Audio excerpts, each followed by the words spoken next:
we had this guy who's got a commercial janitorial company, and he stumbled on what is like hopefully going to be one of the good restaurant deals, right? No, like don't Yeah. buy a restaurant, don't buy a restaurant, don't buy. But this one, hey, maybe this is the one you should buy. Welcome to the Before You Buy or Sell a Business podcast, where we help buyers and sellers learn more about the acquisition process, discuss recent transactions, and stay up to date on the latest news in the market. Here's your host, Jared Johnson.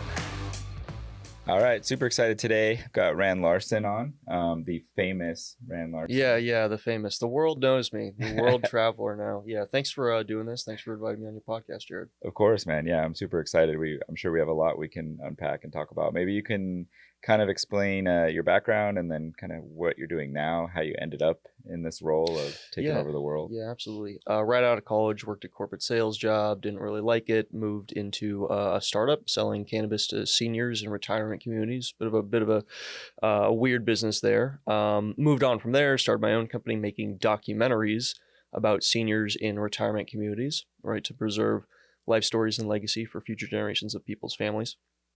I started that business in 2019, and in 2020 it was killed pretty quickly because all my clients were in retirement communities. Moved on from there, just tried to find like the next thing that I wanted to do with my life, and kind of worked real estate with my dad a little bit, but nothing really serious. That wasn't where I wanted to build a longer term career. And around the time I was listening to podcasts, heard about Brent B. Shore on a My First Million podcast talking about buying businesses. And, I heard that and I'm like, well, that sounds easy. That sounds easy. That sounds way easier than starting them from scratch. I learned about him. He says, hey, follow me on Twitter. I follow him on Twitter, follow everyone else on Twitter, and then just start interacting with people, and eventually find this guy, John Wilson, who was hiring for an entrepreneur in residence role to help him buy a few companies in Akron, Ohio. I was born and raised and located in Washington State at the time. So I apply for the job, meet John, and get it, and then drive 80% of the way across the country to start working with him, which is how I got started in the general like ETA buying companies sphere. Wow. Yeah. So it's always weird how people kind of end up where they do. I don't feel like people kind of grow up and say, this is exactly what I want to do. Not everybody wants to be a doctor or dentist or attorney or whatever, but it's always funny how people kind of find their way. Yeah.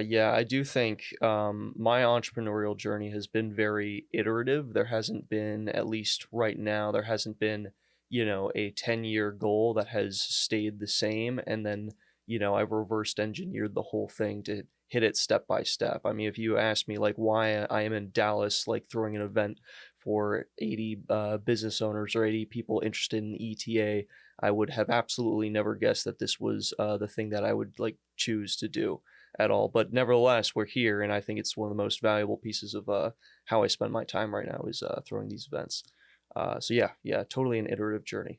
Cool. So maybe we could dive into like how you are spending your time and kind of what you're doing. I think part of the podcast is bringing people on that are not only buying or selling businesses, but are also kind of supporting it, bringing awareness to it. So maybe you can kind of explain, what all you're doing and what you've been doing in the space.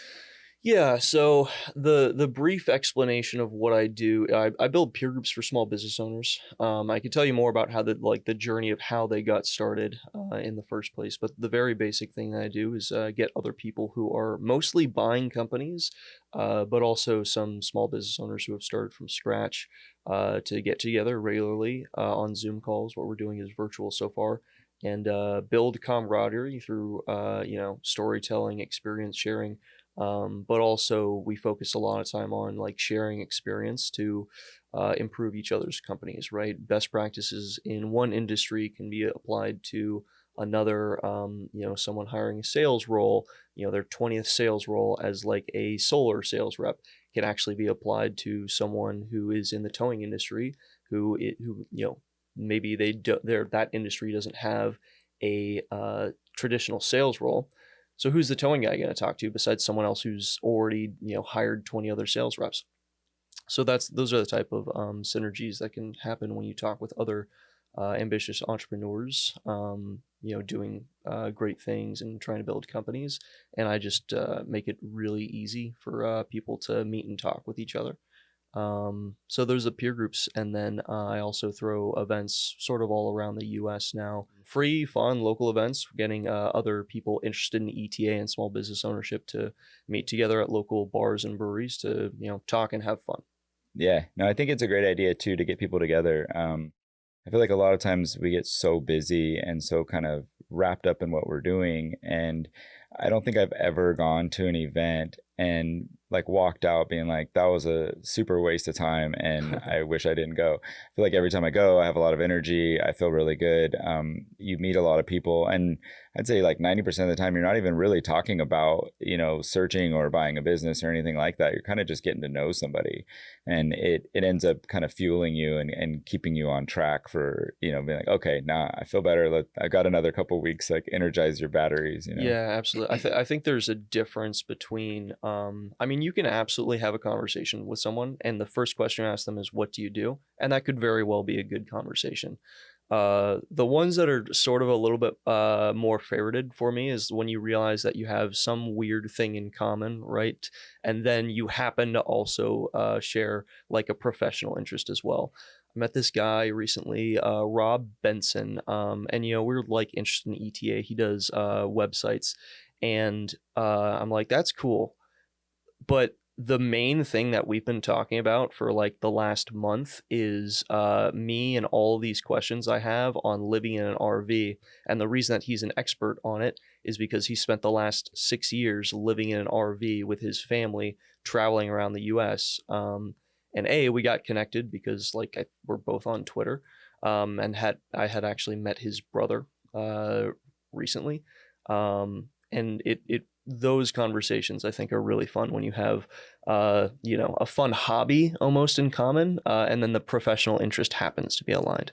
Yeah, it's funny how life kind of comes at you that way. Yeah. So before we talk about the RV thing, let's talk about Rand Run. So maybe give some people an idea of what that was, what you're doing, kind of how it's evolved, all the fun stuff. Yeah, so the very first Rand Run, before it was the Rand Run, was this event we did in Denver. It started as, I think Reg Zeller had posted something that was like, I don't know, it kind of inspired me. Like people need to get together locally, and Reg has been throwing Minneapolis-based ETA SMB events for like a couple years now, and he was saying something about how much value people get from these events, and I commented something like, I want to help do these more. And I had an idea of like wanting to do this, but had not had, I guess, a real reason to. And then a mutual friend of ours, Kyle Dersler, Zen Windows in Denver, he was throwing a small, an SMB ETA event. And then Reg said, "Is Rand helping?" And I was like, "All right, sure, I guess I'm helping." So I did a lot of promotion for it, booked a flight, flew out to Denver, and bought everyone name tags and Sharpies. And what I didn't expect to happen at that event, I'll back up for a second. The first peer group I ever started was about 2 years ago. The second person ever to join that peer group, I had built a relationship with him over a couple of years, but I had never seen him in person, and he was in Denver. So I was really excited to see him at this meetup after almost 2 years of, building a relationship with this guy, talking about all of the difficult things that you go through during the business ownership journey. When I did see him, it was like a really cathartic moment. It was great to like actually, it felt like you were actually building a relationship with the person, and you're able to, talk one-on-one in person. It's just a totally different experience than the virtual peer groups that I had built. So it was such an amazing experience, and the rest of the event was absolutely great. And I was like, why? It's still a question. I'm like, why isn't everyone doing this in their own individual cities across the U.S. And Canada? I was like, okay, well, if no one else is going to do this, I will. And with the exception of a few cities like Boston, Patrick Dichter had already thrown a couple events in the area. DC, Steve Ressler throws events there. But with the exception of those a couple events, I scheduled another like 15 cities around the New England area and Midwest, where I went on a road trip going into each city, basically emailing and DMing a bunch of various ETA SMB folks in those cities. We're mostly on Twitter, and saying, hey, like, here's a local bar, let's go to it, let's have fun. And I was tweeting about the entire journey along the way. And so that's sort of how it started. It started with one peer group member who I thought was sort of inspired me to do the rest of these events. And then now, I'm flying across the country doing the same thing. And we'll talk about the RV here, but I think that's the bigger, better way that I can do this. Yeah, no, it's awesome. And it is always funny when you kind of find something that no one's doing and you're like, why aren't they doing that? Like, Yeah. I don't get it. Like, I feel like I've had several moments like that, in kind of doing some SBA lending where all of a sudden like a light bulb goes off and I'm like, oh my gosh, no one's doing this. I'm going to try to figure out how to like exploit this, so I think it's great. I mean, Podcasting's one of them, man. yeah. And I think one of the things that's kind of cool with what you're doing is it's also enjoyable for you. You have the ability to do it, right? Not everybody can just pick up and go and travel around the country. Yeah, So yeah. while you can, get it going. So I think there's a lot of kind of life lessons there. And then I also feel like a lot of it is how many people tell you like, I want to do something or I would love to do something or, that sounds exciting, but then they still just sit there and don't do it. Yeah, sometimes it's difficult. What an interesting takeaway I had after the Rand run was the amount of ideation that happened was absolutely insane.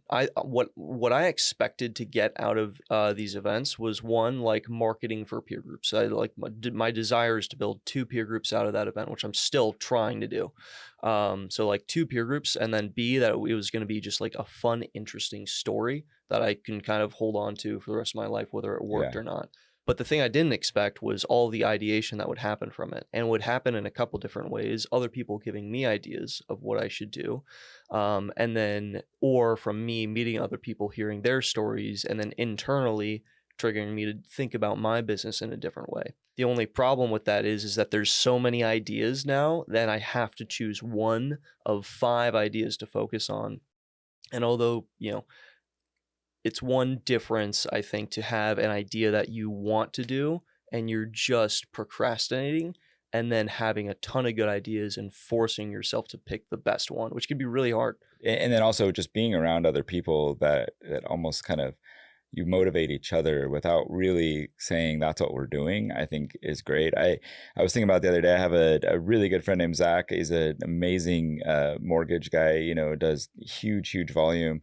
And him and I worked next to each other in an office for a long time. And we'd already been really good friends. And I feel like those times that I would go into the office and he was there, I would, 10x what I'm doing because I'm motivated because he's in the next room kind of pushing himself to do something else. And we kind of like pushed each other to get to another level. And I think a lot of people don't really realize, like, when you're around other people and, when you're going around the country, it's tiring, but at the same time, every time you get in there, something new comes up and it kind of forces people to push each other to do better. So it's cool. Yeah, I couldn't agree more. All right, so maybe we can talk about your RV thing now. So I think you and I kind of talked, and you had said, I think Alan Peterson connected us, and you said, hey, I want to come out to Dallas. Like, I heard you're out there. Let's put something together. And then, I think the next day I'm seeing on Twitter, you're like, I need an RV and I want to go around. So maybe kind of tell the story with that and what you're looking to do. Yeah, I'm trying to remember who recommend. Okay, Steve Weissner again. A lot of this is on Twitter. Steve Weissner on Twitter. He had recommended me to do like a cannonball run of I can't remember the exact trail. I think it's Route 66 or like old Route 66 or something. Yeah, that would make sense. And like do the same route but go in a different area. I was like, and he said like hire a videographer. Like get sponsors to pay for a videographer to roll around with you while you do this. I was like, that sounds good. But I kept looking at the costs of, like, it doesn't make sense to be in a new hotel every single night. And then it also didn't make sense to there's a different cost, or like plane flights would get unbelievably expensive. Yeah. And if I'm going to be on the road for months at a time, like, it would be way more convenient to, I don't know, sort of have a house with me. Yeah. And somehow it got recommended to me to like do this in an RV. I was like, oh yeah, RVs exist. Like I totally forgot that they were a thing. It's just not in my world. And I started exploring it. At first I was thinking like, oh, van life. And then I go to a van life dealer, go to Camping World. I'm like, gosh, these things are small. Yeah. So now I'm thinking about doing a truck and a trailer. But there's also like the sex appeal of van life. I'm like, that's a different YouTube thumbnail that would For sure. that would kick ass. But that is the general idea. Is like, yeah, I'm young, single, no kids.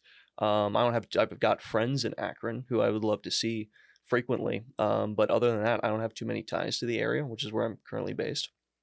And oddly enough, like I look at these like van life YouTubers, and a lot of them talk about how lonely it is. I'm like, dude, the Rand one was one of the most exciting periods of my life, because 3 times a week I'm meeting 10, 20, 30 entrepreneurs who are doing really interesting things that, I like.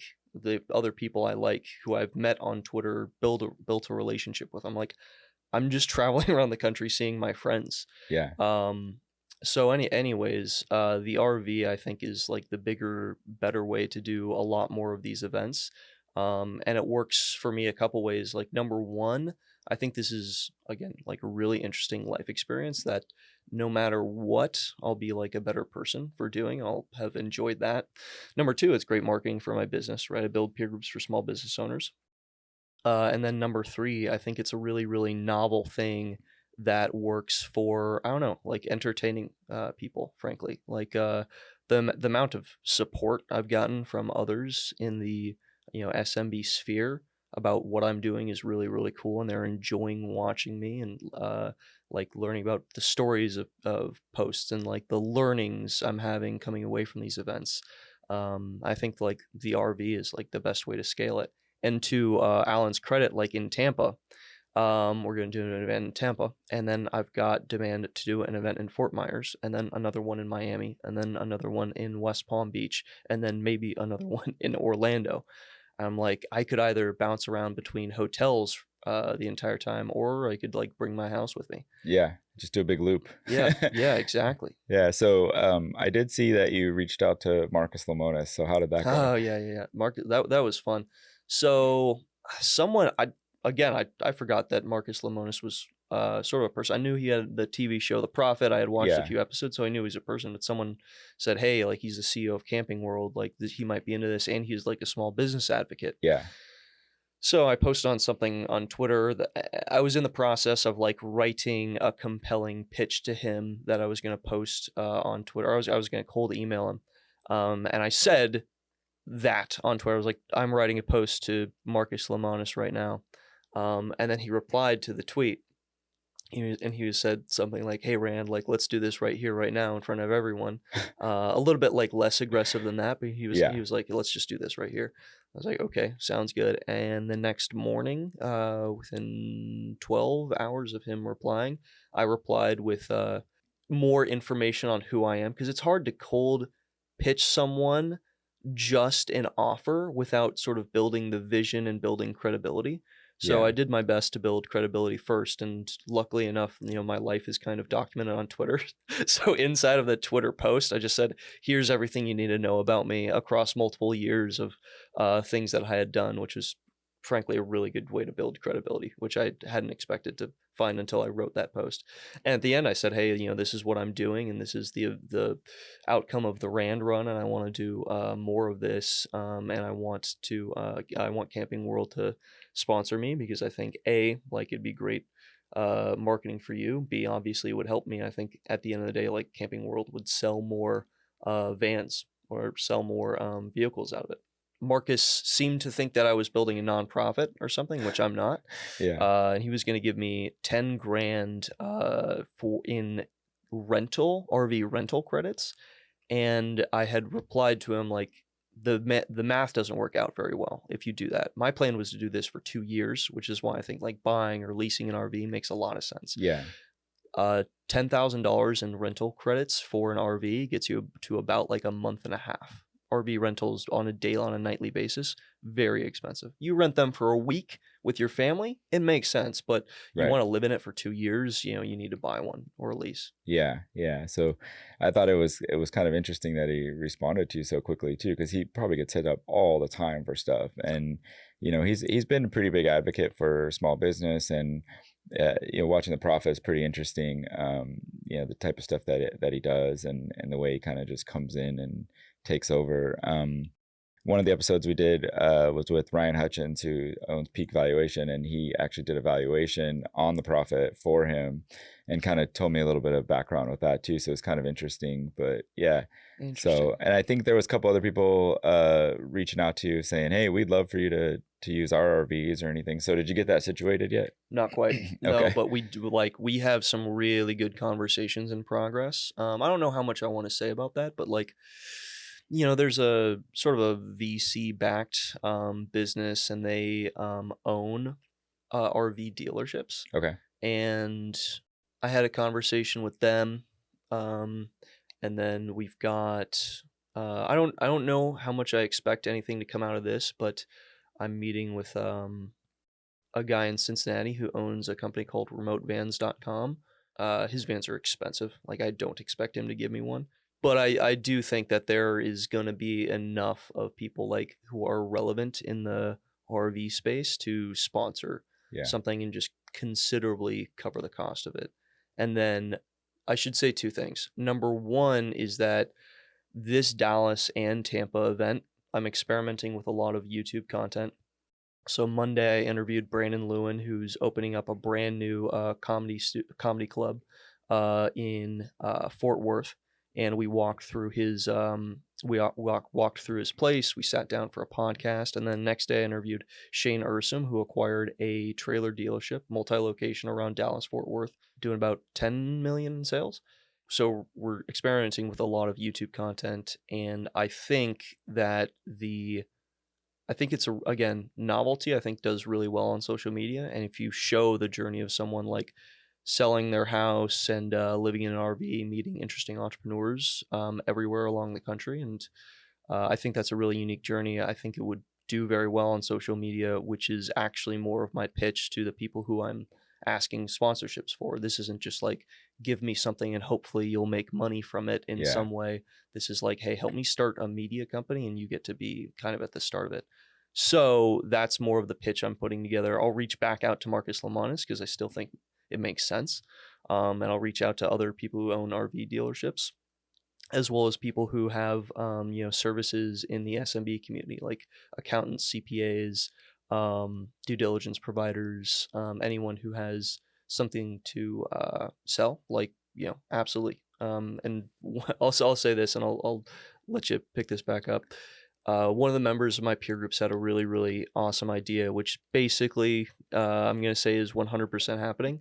He wants to pay $500 to put his logo on my van. As soon as he said that, several other people in the same peer group call, this was random, just said, "Yeah, let me do that, please." That's let me exactly put your what logo. I was going to say next. Yeah, say let me put my podcast on the side of it or something. Just wrap the whole van, and absolutely. awesome. And we're gonna do that. We're gonna deck it out like a NASCAR. We're gonna make it NASCAR, and it'll be probably on a truck and a trailer, and it'll be the SMB bus. Put a bunch of QR codes on it or something. It's odd. Adam Markley recommended the exact same thing, because this thing's gonna drive around the country, right? It's gonna be this weird fun vehicle. You're like, what the fuck's going on with this thing? So people on their phones will be able to scan a QR code, and then I'll take them to a page on my website, which is basically going to be something like this, where I just explain what I'm doing. This crazy story. That's cool. I'm sure people will kind of pick you up along the way. I mean, you got to find a place to stay overnight. I mean, there's so many different things. Insurance, roadside assistance, so I think it'd be pretty cool to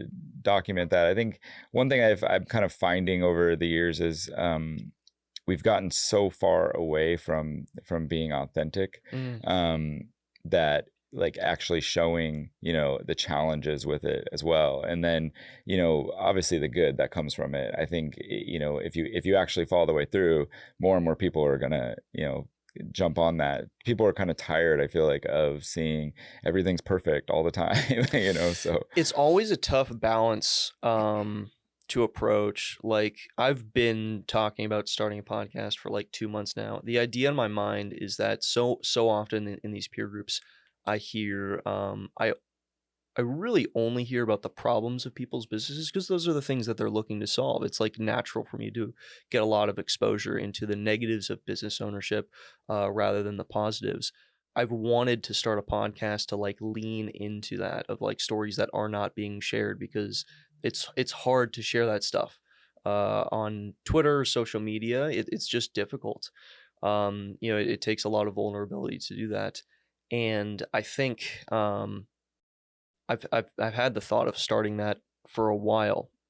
The negative comments that I got on it were that some people don't want to be like listen to a discouraging story. Hmm. So I've been going around and thinking like, okay, well, let's not focus on the negative. Like, I just think there's an interesting branding spin that you can take between saying like, hey, half the employees quit after you acquired a company, and instead of focusing on sort of the drudgery of it and sort of being sorry that it happened, focus purely on the operational angle you took. Okay, this is a problem that happened. Let's almost move past the difficult emotional side, which is real, Yeah. but it's just something that people, not everyone wants to listen to it, which is why it doesn't get much exposure. But the operational side of, okay, this is someone who solved a problem in their business, I think that would do really well. Absolutely, yeah, and I think that's kind of what you got to focus on. There's challenges, right? Like, and I think part of the problem that I'm seeing is people don't know they can buy a business. Then they find out they can. Then they go on maybe Twitter or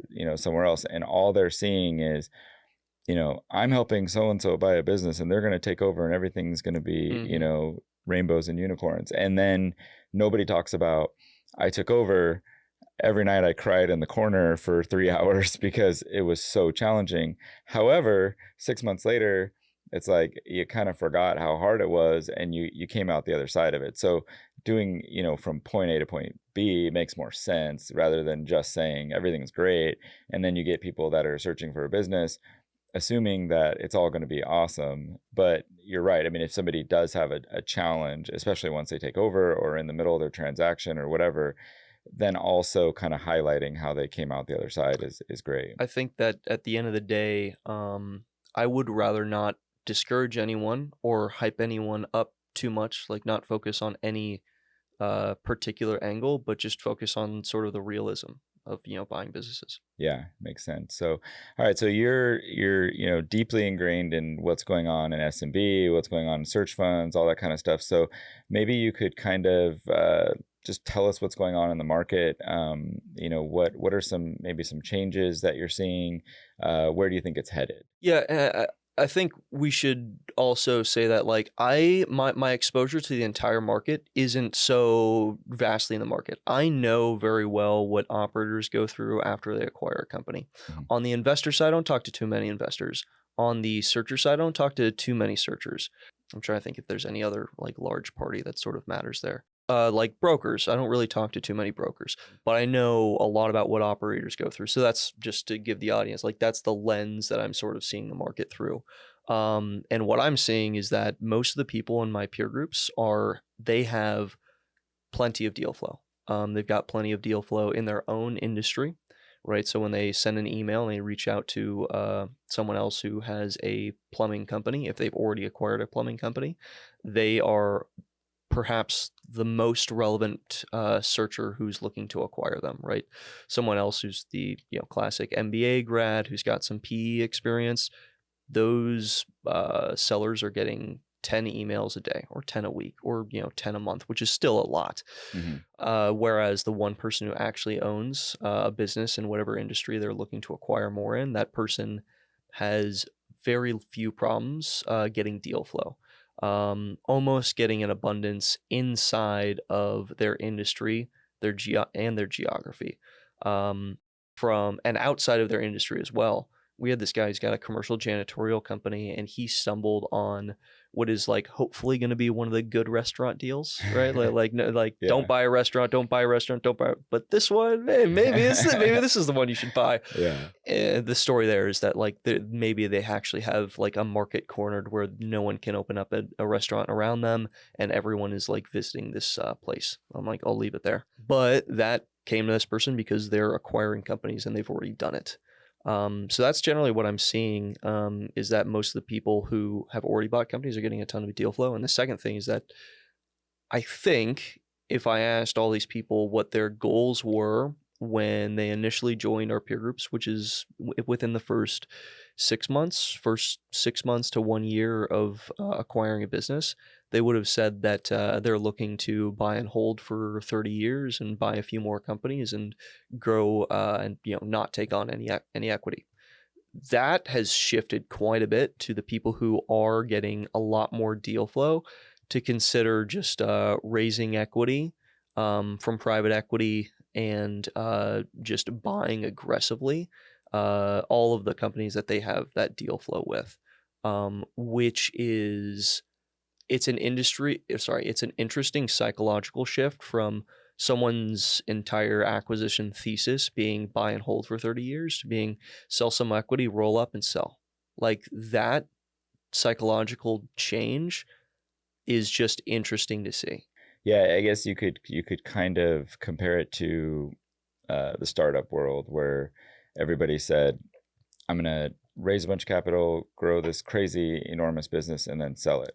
And then it turned into, this business is actually doing well. We're making money. Let's just hang on to it. So it's kind of like the reverse, right? Where they started out by saying, let's find some way to make some $1 billion idea and get acquired. And then now they're like, wait a minute, it's spitting off cash flow. So yeah, I guess so. Kind of what you're saying is if you get your first deal in, it does open up a lot of doors. Sellers are kind of more willing to listen to you because you've done it before. You probably also learn the lingo, like learn, kind of how the industry works. And then of course, being in peer groups, you're around more people that are doing something the same as you. So you kind of get some more opportunity to talk to them. And then from there, it changes. Instead of saying, I want to buy a business that I can maybe pass down to my kids in 20 years after I grow and stabilize it, it turns into, wait a minute, I have the opportunity to buy all of these that other people are having a really hard time getting even their foot in the door. And so then they end up just buying them and kind of doing a normal, PE roll up and then selling them. So yeah, there's like this weird difference between sort of ETA feeling like it's a bit oversaturated with buyers, but certain buyers still feel like they have all of the opportunity, even if they've bought, a $3 million plumbing company and now they're looking at buying a company that's doing 8 million sales, which means they're now starting to compete against private equity. Like they are still optimistic.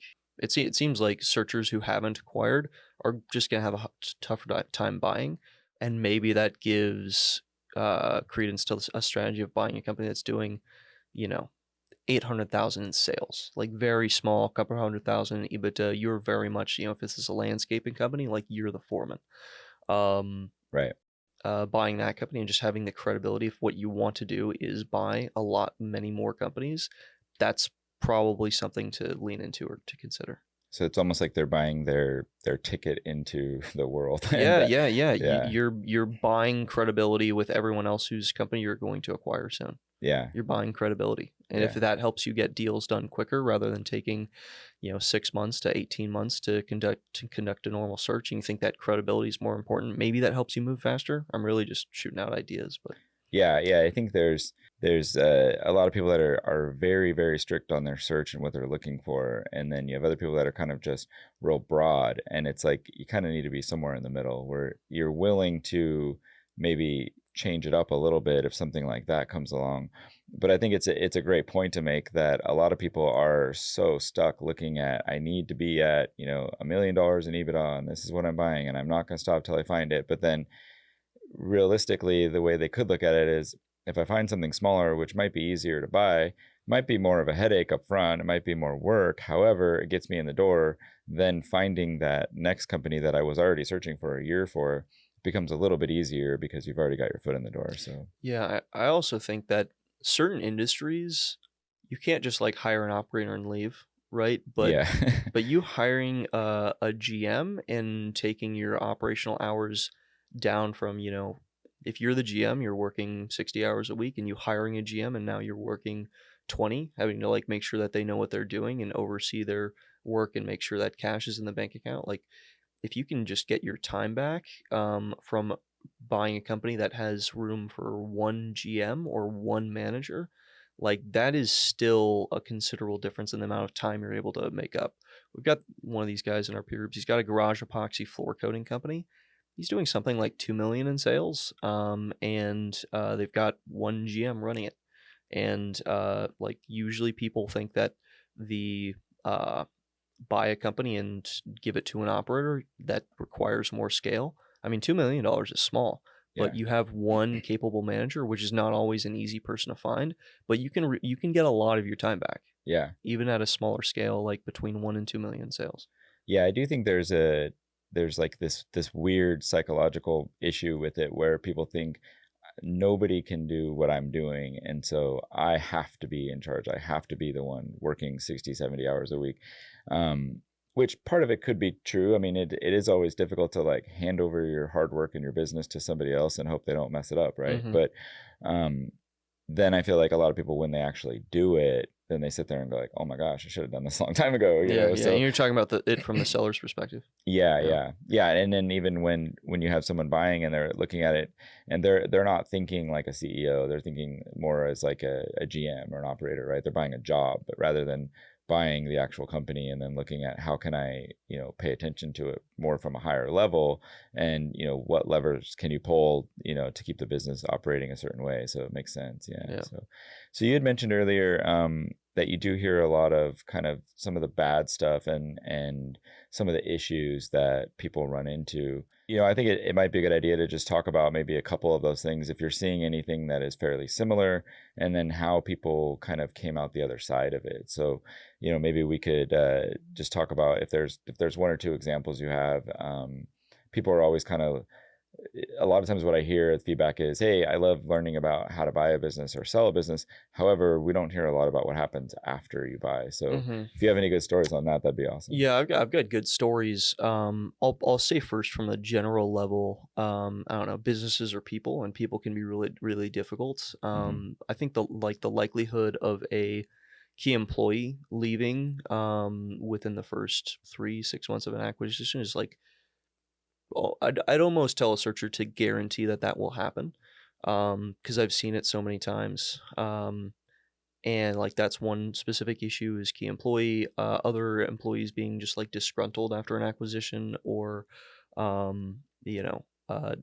having a, it's like a good transition with the seller, where an employee, that's the person they've worked for 20 years, and if that isn't handed off appropriately and the seller doesn't really pitch you as the person who is taking over, that can cause challenges for you in the way that like you've got this, you the buyer are now like a stranger who's like, now what the you're my boss now, what are you Yeah. doing? I've seen that a little bit. And then we've got some exposure to like lower skilled labor industries, and those specifically have like tons of problems, just tons of problems, with the type of person you're hiring, and just like the likelihood of that person having, emotional or mental struggles, which ends up impacting the business, because that becomes a person who's unreliable to work with, or is frustrating the other employees who are otherwise good people.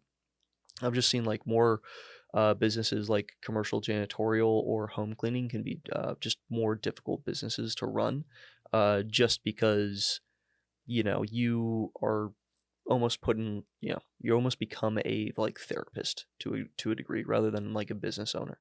And we've got a few people who own those companies in our peer groups, and that is, I'm excited for them to solve these very difficult problems.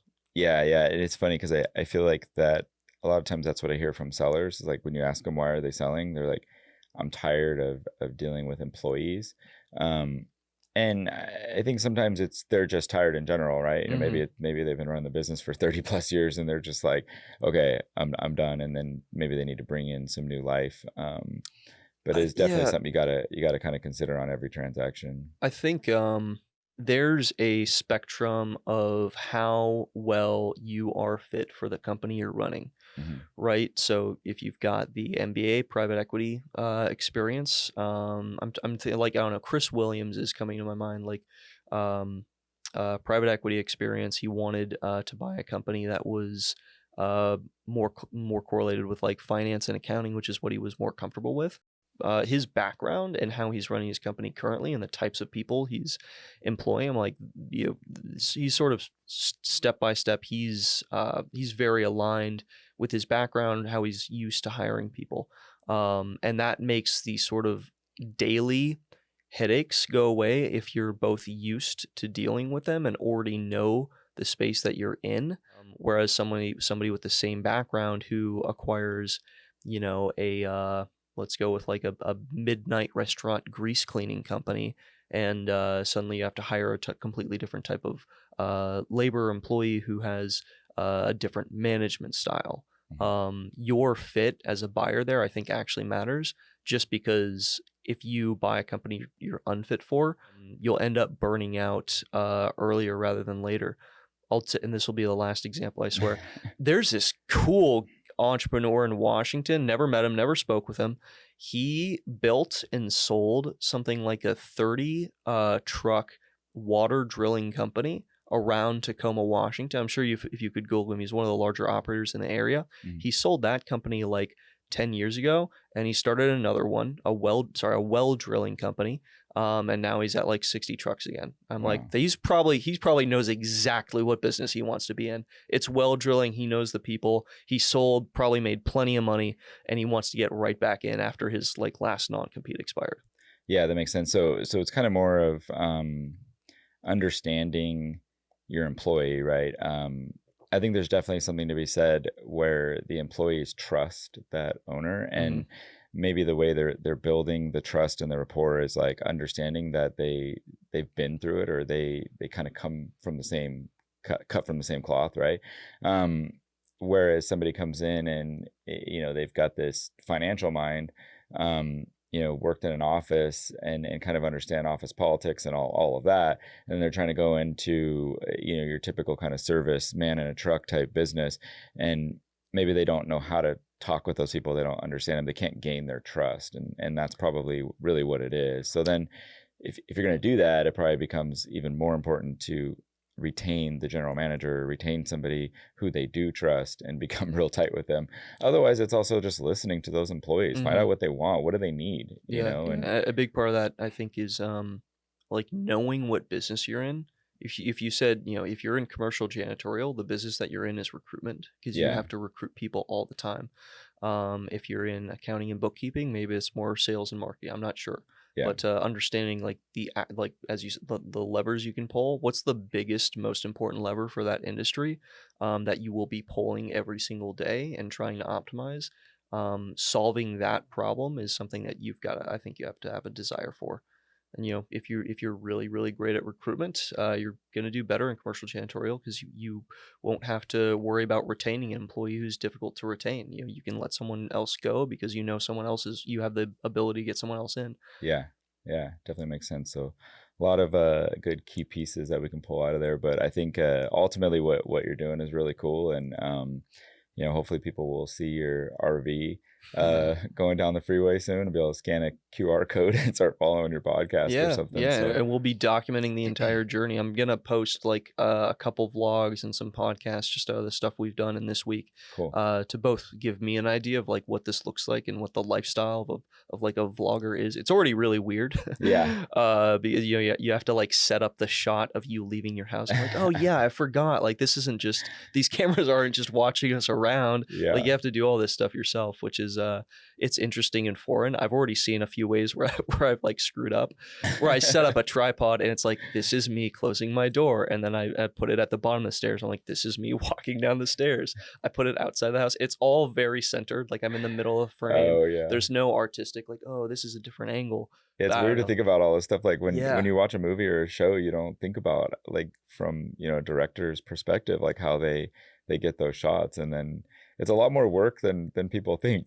Everybody wants to be an influencer or a vlogger or whatever, but they don't realize like how much actually goes into it. It's pretty wild. I'm just already thinking like the amount of time that I would normally, it's at least an extra hour or two a day, is me just like thinking of the camera shot, setting it up, seeing if it's good, walking back, doing the action, just to create like, it's called a sequence. And now I have to learn about videography more than I've done in my previous life, where it's like you set up a sequence. So instead of you saying like, hey, this is me waking up out of bed, and then like now I'm driving to Jared. It's like, whoa, what the fuck just happened? Like, how did you transfer from your Yeah. bed to the car? It's like you have to show people that story.